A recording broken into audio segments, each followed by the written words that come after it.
and welcome to this episode of Ask Aviel. My name is Aviel. You can ask me questions so that we can share, learn, and grow together. Some of us have the thinking that if we choose what is just and good, everything will be just and good for us. This is incorrect.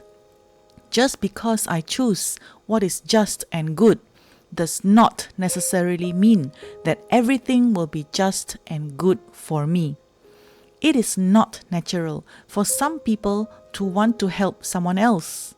Some people have tendencies to want to be the oppressor. Some people have tendencies to turn a blind eye to the sufferings of others. And many people have tendencies for self-preservation. 2 Timothy chapter 3 says that men will be lovers of themselves and that they will do what is good for themselves to preserve their own lives. Forgiveness does not demand that we close our eyes to reality, because forgiveness is itself rooted in reality. There will be people who intentionally and repeatedly do and say things that they know will upset us.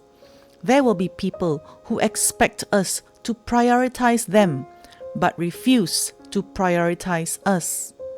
There will be people who cannot and will not apologize sincerely.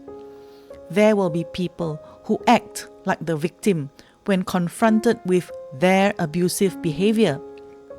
There will be people who will watch us hurt inconsolably over something they had done, and they won't even flinch.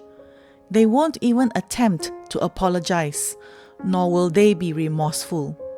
Instead, they craftily twist it around to be our fault. To be honest, some people are very well aware of the fact that they have wronged us. But these same people will create a narrative in their heads in which their actions are justified. They do this so they feel less guilty about what they did. It is not that they were ignorant of the harm they caused. It is because they are so aware of it that they have to convince themselves of their own innocence. Many of us are victims to other people's failures. They did what made them happy at the expense of our emotions. Sometimes we break our own hearts by expecting people to change. There is nothing worse than a betrayal from a heart that holds a sacred place in our own. It is easy to judge. It is more difficult to understand. The ability to show that we understand how another person feels can be the single most powerful communication skill. It allows the struggling person to feel heard, and it diffuses conflict.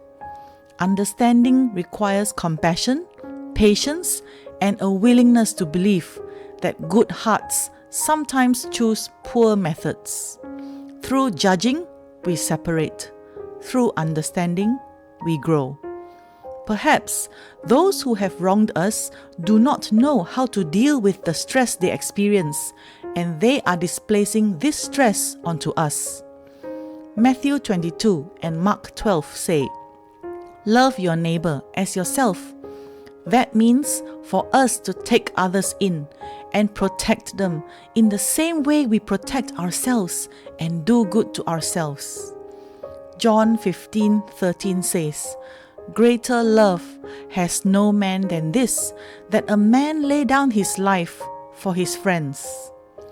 Luke 9 and Mark 8 tell us to deny ourselves, to die to ourselves, to die to our rights. I like what Abraham said in Genesis 18:27. "Anochi afar ve'efer." I am but dust and ashes. Abraham took on this humble and insignificant position of dust and ashes.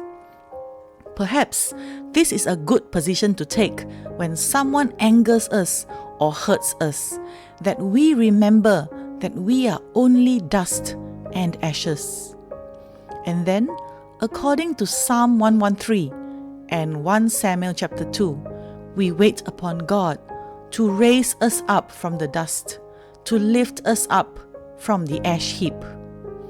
Yehi Shem Adonai Mevorach. Amen. May the name of Adonai be blessed. Amen. Thank you for joining me. I pray that this message inspires and challenges you. God bless you and your family. Shalom.